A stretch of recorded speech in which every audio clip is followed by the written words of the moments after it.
Okay, around 1446, God leads the people of the Israelites out of Egypt under Moses after centuries of oppressive Egyptian slavery. And he does that by manifesting his power to Pharaoh in the form of the 10 plagues. And then he led the Israelites from the Red Sea down to Mount Sinai. I had this little map on there last week. He led them down to Mount Sinai, where in the midst of this just awesome theophany, this divine appearance of thunder and lightning and trumpet sounds and smoke, where in the midst of that theophany, he spoke in the hearing of all the people the 10 words, or what are commonly known as the 10 Commandments, or the Decalogue. And I want to say a bit about the commandments this morning, and then I want to follow the story to where God commands the people to leave Sinai. And then next week, Lord willing, we'll look at the wilderness wandering. But I want to get through the 10 Commandments and then finish up, go a little bit beyond that to where God has the people and commands them to leave Sinai. Now there is this, to the 10 Commandments, there is this prefatory declaration by God, where he says, I am Yahweh your God, who brought you out of the land of Egypt, out of the house of slavery. Before he explains what he demands from the Israelites as covenant partners, before he reveals that to them, something they've already pledged they're going to give him. They've already said, all that you say we will do. But before he lays out what he wants of them, what he demands of them as covenant partners, he reminds them, as he did in Exodus chapter 19, verse 4, that he is the one who graciously blessed their lives by delivering them from the terrible bondage of Egyptian slavery. Now, this prefatory declaration of his, the fact he brings them out of Egyptian slavery, that demonstrates that he is the promise-keeping God. He is the promise-keeping God who, in fulfillment of his covenant with Abraham, Isaac, and Jacob, brought them out of the land of their sorrow. He had said he was going to do that. He had promised and covenanted with Abraham, Isaac, and Jacob, and in fulfillment of his word, he had brought them out of Egypt. He is absolutely faithful, absolutely trustworthy, so whatever he says can be relied on to one's last breath. And so that's one of the things, when he gives this prefatory declaration, he is saying, I delivered you in fulfillment of my promise. And so you can know that. And you remember Joseph said, long before, when this happens, take my bones out. Because I know what's happening. Because God has said he's going to take us out. And when he comes to do that, you make sure you carry me out with the Israelites. So it's one of the things that it demonstrates that he's the promise-keeping God. And tied to that fact is that he is the Almighty God. You see, no Pharaoh, no so-called gods, nothing in heaven, nothing on earth can thwart the will of God. No plan or purpose of his. No plan or purpose of his will ever fail. Because not only is he completely and absolutely trustworthy, he's also all-powerful. Israel's very presence at Mount Sinai is a testimony to his unrivaled power. Here is this flock of people down at Mount Sinai, and it is a testimony to his unrivaled power. They were unarmed slaves. Unarmed slaves in the determined grip of the greatest military power in the world, and yet there they were gathered at the foot of Sinai. You see, they were gathered there at the foot of Sinai, by the way, with a drowned army in their wake. So this calling this to mind says that God is absolutely faithful and he is all-powerful. And so he prefaces the 10 Commandments with this. And beyond reminding the people of his faithfulness and beyond reminding them of his power, this prefatory declaration of his, it reinforces the rightness, the propriety of their serving him. Any king or any ruler who had rescued people from a powerful and seemingly hopeless oppression would have every right to expect from that people he had rescued loyalty, faithfulness, and grateful service in return. Rebellion against the king who had acted so beneficently would have been seen by everyone as absurd. And so God gives them this reminder, and then he goes into the 10 words, what he expects of them, these foundational commandments. And he says in Exodus 23, you shall have no other gods before or besides. I don't know what's going on with this thing, but it's kind of like a mind blower, you know. Every now and then it just winds up. But you shall have no other gods before or besides me. The people of the ancient Near East, they believed in and they worshiped many so-called gods. Now, their idea of God, see, no one God was thought to be ultimate. No one God was thought to possess unlimited wisdom or power. Rather, their idea of gods, they were more like superhumans. You know, people, they were like us, but they were powerful. They had all kinds of powers, but they had an origin. And they had impulses, and they committed evil acts. The various forces of nature were associated with different gods. And this is how many people in the ancient Near East viewed reality. And it was widely thought that the various gods, you could manipulate them, you see. By magic or by various religious rituals, you could do things and manipulate them to act in your favor. And that's what ancient religion was in the ancient Near East.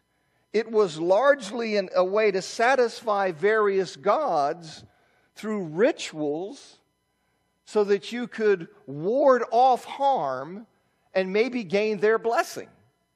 This is how they conceived of things. Now, whether one understands the preposition that's used here is, you shall have no other gods before me, or whether one understands it as you shall have no other gods besides me, and there's a debate about that, and translations split on it. The point of the very first commandment, it's clear from the law. God demands absolute allegiance to the exclusion of all other deities. He's a solo act. You see, he demands absolute allegiance to the exclusion of all other deities. There can be no third-party interloper in one's relationship with God. Jeffrey Tegay, in his commentary, he says, in practical terms, the commandment means that Israelites may have no relationship of any kind with other gods. They may not build altars, sanctuaries, or images to them, make offerings to them, consult them, prophesy or take oaths in their names, or even mention their names. There are no other deities in the picture, in the relationship. It is God and God alone. And so this is the commandment that he gives to them. He tells them the very first thing is that you shall have no other gods before me or besides me. Now, we see in the New Testament that the gracious gift of life offered by God in Christ, it requires a complete surrender to Jesus as Lord of our lives. It requires a complete surrender to him as Lord of our lives. He can have no rival for our allegiance. He is God in the flesh.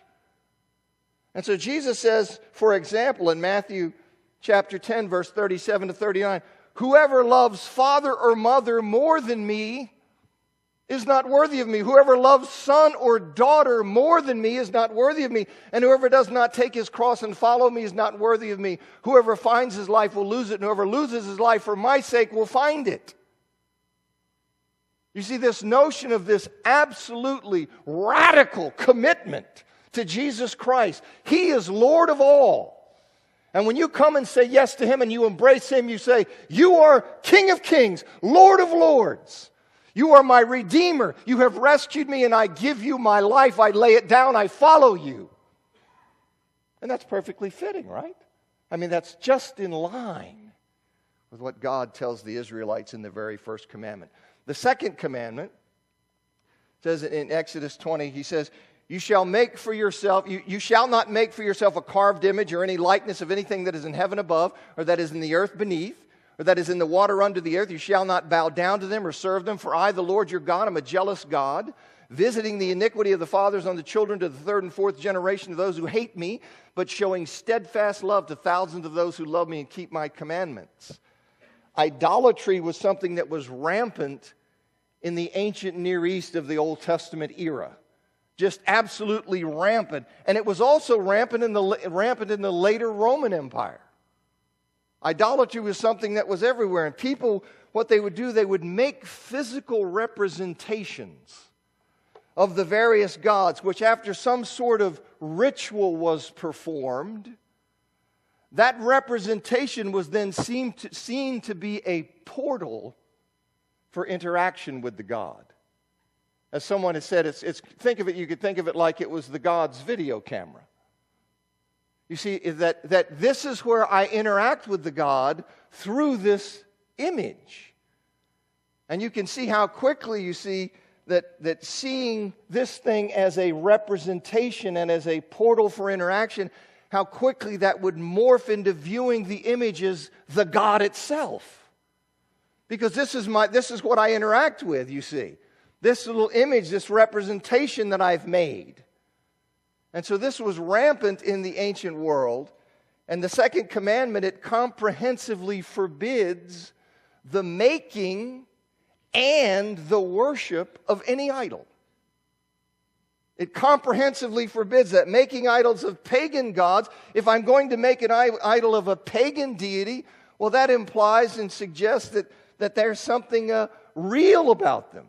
You see, it implies they're real and it reflects an inappropriate interest in them. And of course, if I worship that deity through this representation that I've made, well, then I'm giving to that deity what rightly belongs solely to Yahweh. He's the one who created. This so-called God is a figment of fallen man's imagination, and here you are giving that thing what rightly belongs to me. And so that would be something that is absolutely wrong. That would arouse his holy jealousy. You see, sometimes, jealous, that sounds bad. No, it's his rightful claim to exclusive worship. You see, it's his rightful claim. There's nothing wrong with it. If a husband is jealous if his wife is running out on him, you see, that's not wrong. And so it arouses his holy jealousy. And moreover, since the focus in that case is on a pagan god, that often flowed into sexual immorality. You see, idolatry and sexual immorality are connected often in Scripture, and that is, of course, rebellion against God. Idolatry, you see, it's associated also with greed. You see that in texts like Colossians 3:5 and Ephesians chapter 5, verse 5. You see, an idolater and a greedy person, they both trust, they love, and they serve gold and silver objects rather than God. You see, so it's a very natural association, and we could extend that, just like you could take the concept of idolatry and serving or worshiping this image, and you can say, well, that's like greed in that they really give their lives to gold and silver and these other things. We expand that into somebody who gives his life to anything other than God. In other words, that's what we mean when we say you can make an idol out of a lot of things, and that is deadly and dangerous. And it is something that always tempts us. Now, making an idol of Yahweh, making an idol or a representation of the true and living God as opposed to some pagan deity, that's wrong because it inherently demeans him. It demeans him. It diminishes his power and his glory because he's far too great to be captured even in a representative way by a finite material object that's produced by man. You're going to turn him into what? A bull? A bird? Yahweh, who spoke the universe into existence, you're going to craft something and go, here's an image of God.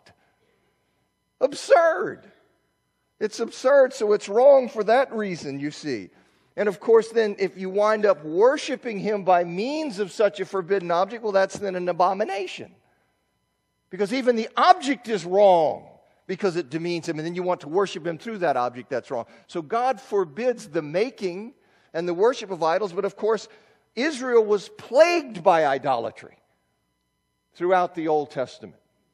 Absolutely plagued by it. And there are reasons for that. Idolatry has a certain attraction to it. And Douglas Stewart in his commentary lists a number of things, and I can't go into that. But there was a reason. Idolatry was all around them, and it was attractive for a number of reasons. But you see, so it was there in the Old Testament, and the temptation to idolatry remained in the New Testament era. That temptation remained. Believers, they were admonished to flee idolatry. You see in 1 Corinthians 10:14, and they were admonished to flee from it because it was sin. You see that in 1 Corinthians chapter 6, Galatians 5, Ephesians 5, Colossians 3, 1 Peter 4, Revelation 21. It's sin. And they're told not to associate with the so-called brothers who are idolaters in 1 Corinthians 5:11. So it's not simply an Old Testament phenomenon. You have idolatry that is there, and it's present in the New Testament. You see, I have to move here. The third commandment, he says, you shall not take the name of the Lord your God in vain, for the Lord will not hold him guiltless who takes his name in vain. God's name embodies his essence and his nature and his character. It is a representation of who he is, and it has to be treated reverently. His name must be treated reverently. You know, there's uncertainty now as to the precise meaning in this context of the phrase that is commonly translated in vain. And we like to hide behind, that, what in vain? What does in vain mean? But most likely it has the broad sense of misuse. In fact, that's how it's translated in the New Revised Standard, the TNIV, the NIV, and the Christian Standard Bible. They just translate it as misuse. And I think that's the sense of it here. And this encompasses using God's name as a magical incantation. That may not be our challenge, but it encompasses that. In the ancient world, that was something important, that you cannot take Yahweh's name and try to use it as some kind of incantation where you seek to bring him under your control for personal benefit. Because their view of deities was they could be manipulated, you see. If I just hit the right buttons and do the right thing, I can gain access and control this deity. So it would certainly exclude that. But misusing the name of God would also include using his name to back up false assertions, where you're trying to get over on somebody. You're trying to do something, and you call God's name to back you up. Well, that's misusing God's name. You see, so it would certainly encompass that, and it would also encompass using his name frivolously. Using his name in any way that was not commensurate with the dignity and glory of God. Just using his name frivolously. You see, that would cover all mocking or profanity that uses God's name, but it would also include all flippant or trivializing of his name, as in the ever-present, oh my God, oh my God, oh my God, oh my God. Do you think that's respectful and reverent to God? His name is holy. It is not to be used like sneezing or something. Just as kind of a pause word. And by the way, changing it to OMG really doesn't alter the trivializing that takes place in that. Nor does calling Jesus and changing it to Jeez. There's something to this.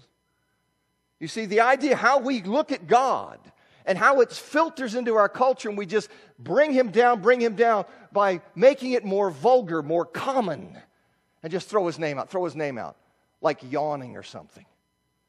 Well, I think he says no, that's not to happen, you see, that we're not to do that. Next commandment. This is the Sabbath commandment. And I don't have time to go into this now. I did 2 full classes on the Sabbath. So I have 1 class to do all 10 commandments. I did 2 on the Sabbath. So I cannot go into all the detail that the subject deserves. But in those classes I explain why, in my judgment, a Christian is not bound to observe this commandment. Now, you can get more information about that down here.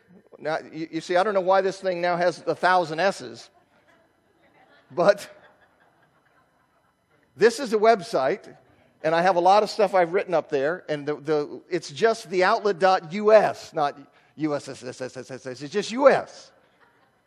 But if you'll go to that website, and you can find the page, the paper there called Christians and the Sabbath, and you can find more of my thinking on the subject there. But in a nutshell, God rested on the seventh day of creation. That doesn't mean he was tired, as we talked about. It means that he ceased from his work of creation, and then thousands of years later, after the Exodus, he commanded Israel.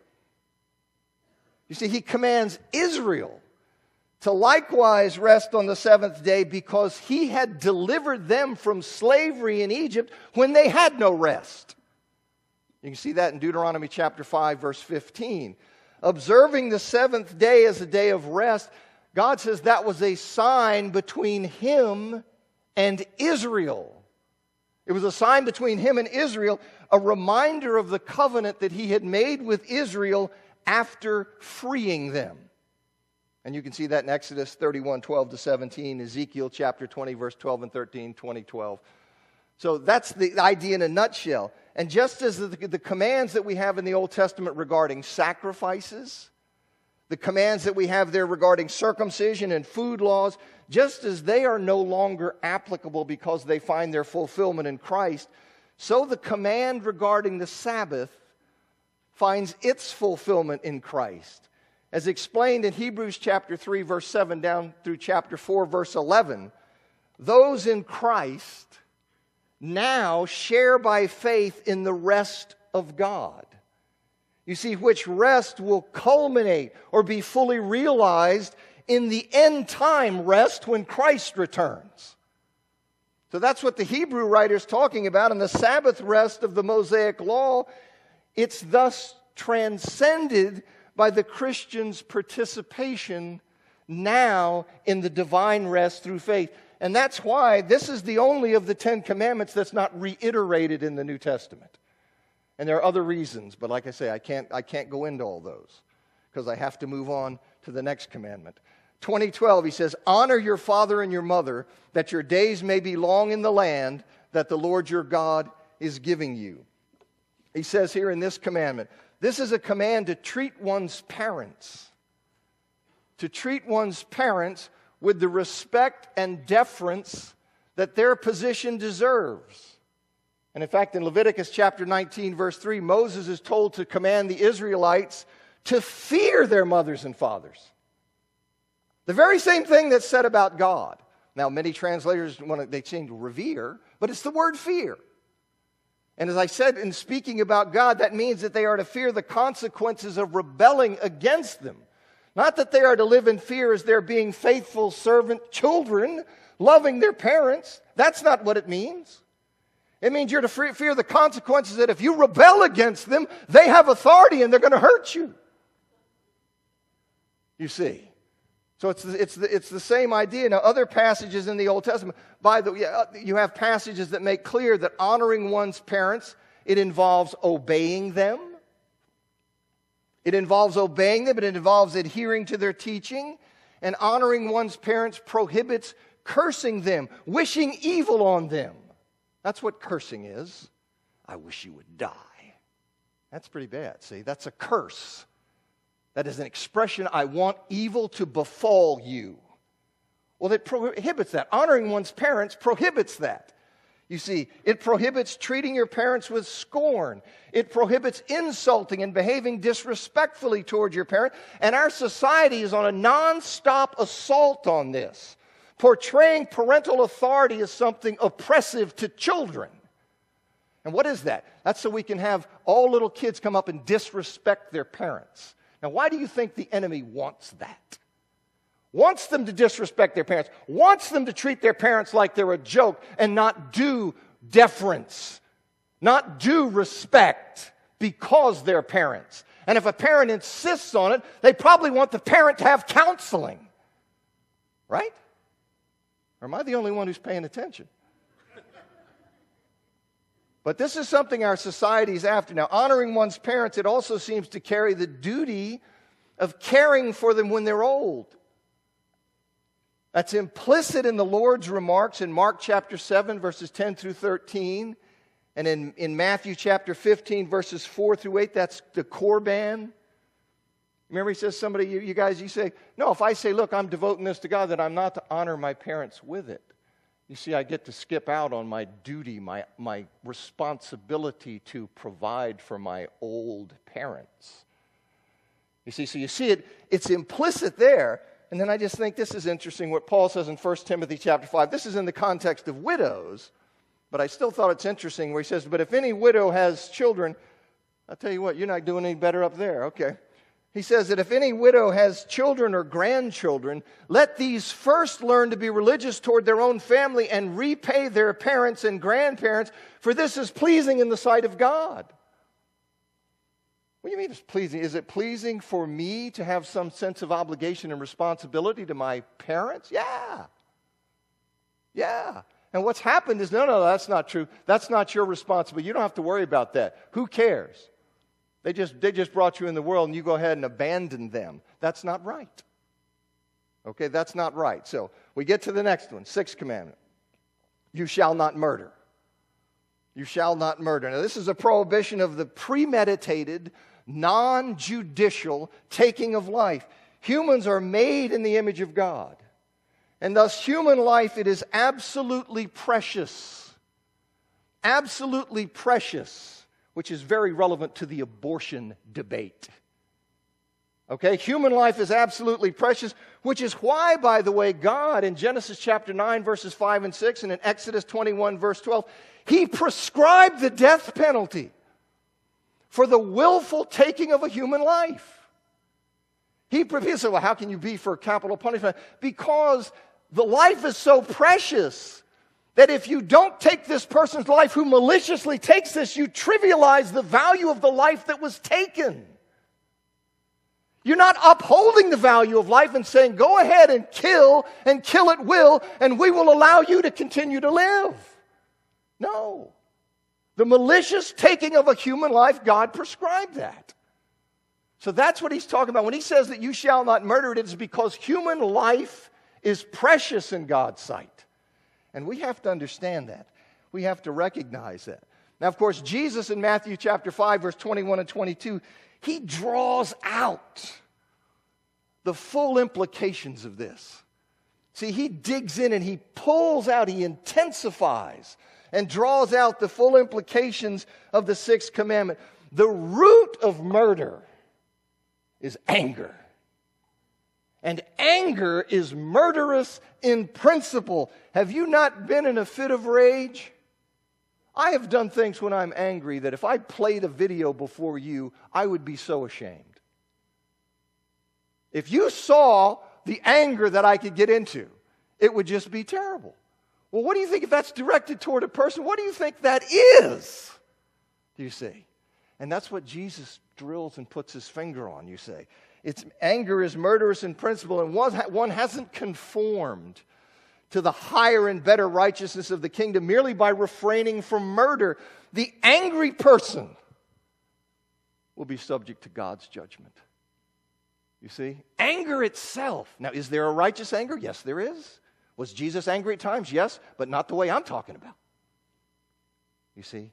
He's angry about sin and rebellion against God and those things. I'm angry about something that's happened to me, or generally just things that frustrate me. You see, that's different. But this anger is something that's really important. Then he says the seventh commandment. He says, you shall not commit adultery. You shall not commit adultery. He just says, you shall not commit adultery. And as Douglas Stewart, he summarized the meaning of this commandment in his commentary. He says, no one is allowed to have... I don't know what's going on. This is like, maybe I ought to throw this just to demonstrate anger. How's that? All right. He says, no one is allowed to have sex with any married person except his or her spouse. And no married person is allowed to have sex with anyone other than his or her spouse. That pretty much covers it. That's what he's talking about. That's what in our society, that sounds what? Oh, that's crazy. That's prudish. That's nutty. No, it's biblical. It's biblical. And fornication, which is sexual relations between unmarried consenting adults, that's also condemned. But that's not the focus of this commandment. Now see, this is something, our society is sex crazy. And one of the things that it does is telling anybody, especially younger people, when these passions are at full flame, telling them, that's crazy, you don't have to control that, you don't have to worry about that. You know, anybody that tries to say to you that, look, sex outside of marriage is wrong, no, you just, that's just, don't worry about that. Or you can even give lip service to it, but you live your life the way you want. You get in on the party that's going on. Now, I'm telling you that's demonic. Okay? Demonic. But it's everywhere. And it's everywhere, and it's completely in our culture, all over the television set, all over the movies, all over everything. Just telling people, this is where real life is. If you miss this, you're missing living. If you miss this, you're really missing out. And it's just demonic. But it's everywhere, as I say. So you have this idea here. Now again, Jesus in the Sermon on the Mount, he intensifies this command. He intensifies it and he drills down to the spiritual root. He combines the 7th commandment with the 9th commandment's prohibition against coveting a neighbor's wife in declaring in Matthew 5:27 and 28, you've heard that it was said, you shall not commit adultery, but I say to everyone that looks at a woman with lustful intent has already committed adultery with her in his heart. Yeah, he's getting down to this, right? Where does this spring from? Where does adultery, the act of adultery, what's the root of it? Where does it come from? It's in here. You see, it's in here, and it's in this turning and this generating of this desire and this intent, and then I go act on it. And he says, it is even that intent that you have to stop. That you have to stop. Now, as a footnote, I have to say that merely noticing, guys, merely noticing and even appreciating the beauty of a woman is not looking with lustful intent. But as all men know, look, I'm one of you guys, I know. As all men know, that looking, you see, that kind of looking can quickly and easily, the line can quickly and easily be crossed into looking with lustful intent, and it is easily rationalized away that that's not what I'm doing. We have a great capacity to lie to ourselves. I say, no, I'm not, that's not what I'm doing. Do I even have to say that? Looking at pornography is just blatantly sinful. Do you understand that? Does that have to be said? That looking at naked women and watching people have sex is sinful. Can you imagine Jesus doing it? It's absurd. But I'm talking about beyond that. You see, beyond that, we have to be careful and guard our hearts. And that's my suggestion to you. Just guard your heart. Beware of the kind of images you allow into your mind, and don't lie to yourself about it. You see, that's one of the things. No, I'm okay. I'm not, no. And see, that's part of the process by which you get pulled and hardened and hardened and hardened. If that's what you're doing, just confess it and stop it. Okay? This is serious. All of this is serious. He says the next commandment, Exodus 20:15, you shall not steal. You shall not steal. This prohibits taking something that doesn't belong to you. Now notice that it assumes the right of people to own property. It assumes the right of people to own property. Otherwise, taking it wouldn't be stealing. Right? I mean, that's inherent in the concept of stealing. I'm taking what doesn't belong to me. That means it belongs to you. And so I am forbidden from taking what belongs to another person. And it's deeper than the property involved, by the way. It's deeper than that. See, by depriving a person of the fruit of his or her labor, that God has gifted that person and given that person an opportunity, put them in a position to earn and to labor to their satisfaction and to reap reward from that labor, that what you're doing, you're warring with the purposes of God. Because He has given that to that person to earn. And here you are, as they are doing that and using their abilities, using the situation God has put them in to reap from their talents and abilities, then you come along and take it from them. Okay, well, you're working against God's purpose, not only directly against the commandment, but against these deeper purposes and larger purposes of God. And of course, this principle, the principle of the command that extends to all forms of fraud and dishonest or unjust deprivation of property. So it doesn't just have to mean be sneaking around with a little mask and coming into your house and stealing stuff, which is of course wrong. But it's just, defrauding you. I take your property by lying to you and saying, yeah, here, you give me this and I'll give you this. And I got your property and I'm leaving. The principle covers all of those things, right? This is to have, you say this is the Old Testament, this is to have no place in the life of a Christian. No place in the life of a Christian. Where we steal or deal fraudulently with people or we try to beat them out of their stuff, nobody should be able to rightly bring an accusation against a Christian and say, this guy's a thief. That's to shame the one who bought us. It shouldn't be. And here's the next one. It says, you shall not bear false witness against your neighbor. This prohibits accusing someone falsely, slandering them. And it also prohibits giving false testimony in a dispute, typically in a legal dispute. It prohibits both of those things. See, God calls his people to speak the truth. That is who we're to be. We are to be truth speakers. So we don't go out and say something, hey, did you hear about my brother? He's doing this or that. Just make up stuff and lie about him so people will think poorly of him.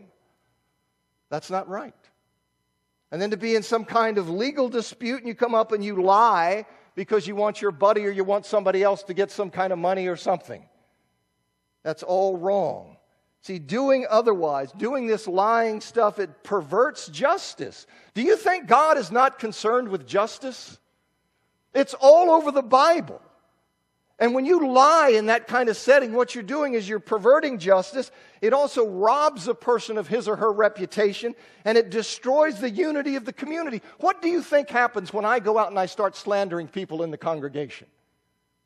Well, what happens? We create little pockets over here. So I'm here with this guy, and we're all over going to talk about, yeah, this guy, he's no good, he's no good, he's no good. And then people over here, they find out about, what is that? That's not our, you see, it's no good. It's no good. There's no place for that in the life of a Christian, no place for that in a church. Lying is the currency of the devil. Okay, he is the father of lies.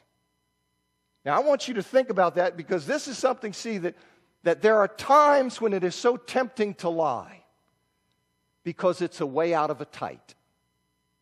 And this is one of the ways, see, I think that our commitment to God is tested in these moments. Will I suffer and will I sacrifice because I love God and I will trust him that telling the truth in this circumstance, even though it looks to me like I'm doomed because of that, or will I say, I'll take matters into my own hands, I will disobey him, and you let me take this one, God. Okay? We need to be people of truth. When it hurts, we will always speak the truth. He says here, 10th commandment. I'm getting like a strobe light effect here up here. He says, you shall not covet your neighbor's house, you shall not covet your neighbor's wife, or his male servant, or his female servant, or his ox, or his donkey, or anything that is your neighbor's. You shall not covet those things. You see, this prohibits the desire to take what belongs to someone else. Hark the bell. All right. This prohibits that desire to take what belongs to someone else. It is the craving. It is the attitude of the heart which is condemned, independent of the accompanying actions that flow from that attitude. He says why people say, well, Christianity, it's just a crutch. I said, have you looked into this? As Brother John told me many years ago, if I was going to make up a religion, it wouldn't be Christianity. Because this stuff digs deep. This stuff digs way down there. And so this is what you have here, this idea, this very desire. Now, of course, the desires of the heart, they lead to overt behavior. Indeed, that's the root from which every sin springs. But Jesus, you see this here, this coveting here, and Jesus would draw this out. But you see in Matthew 15:19 and in Mark 7:21, James 1:14 and 15, the idea that the heart, you see, this is the wellspring of sin and where conduct comes from. So this notion here of coveting, it's very important. Now, that was a quick race through. But I want to get up to where we have them leave Sinai, and I've got like 3 minutes. But they're going to leave Sinai, and then next week, Lord willing, we'll pick up with the wilderness wanderings. This, if you're just dropping in, what we're doing, this is the story. We're trying to give the big picture. So that requires covering just huge amounts of text. And I'm just giving it the best whack I can. Now, when God delivered these words, the 10 commandments, as I said last week, the people were terrified. And you can just see with this theophany going on, the power that's exhibited there, and you're going, oh. And then God is speaking these words in the hearing of the people, and they're terrified. And they go to Moses and they say, you speak to us and we'll listen, but don't let God speak to us lest we die. Don't let him speak to us. He seems like he's getting too close to us. And we know that would be bad for us. So they say, do that. Exodus chapter 20, verse 21. Moses, he then goes back up the mountain where he met with God, and then he received additional laws and instructions and promises beyond the 10 words, the 10 commandments that were given. And then in Exodus 24, Moses told the people, he tells them all the words of the Lord, all the rules, and they said, all the words of the Lord has spoken, we will do. So he comes down after getting more, comes down, says it to them, they say we'll do it. He then writes them down. He writes down all the words. And after that, he builds this altar. He has a sacrifice performed. He throws half the blood on the altar. And then he reads all the words that he wrote down. And the people again say they would obey them. And then he takes the other part of the blood and throws it on them. And he says, behold the blood of the covenant that the Lord has made with you in accordance with all your words. Okay, you're in. He comes and says, here it is. Blood. Oh, we will obey. We will do it. Blood thrown on them. Okay, you see how serious this is? Blood's being thrown. And so that's what they wind up saying. We'll do that. We'll obey. And this is followed by the covenant meal, where you have the representative of Israel go up partway up the mountain. I talked about that last week. Okay, they come down, and God then summons Moses up to the mountain again, and this is when he receives the stone tablets.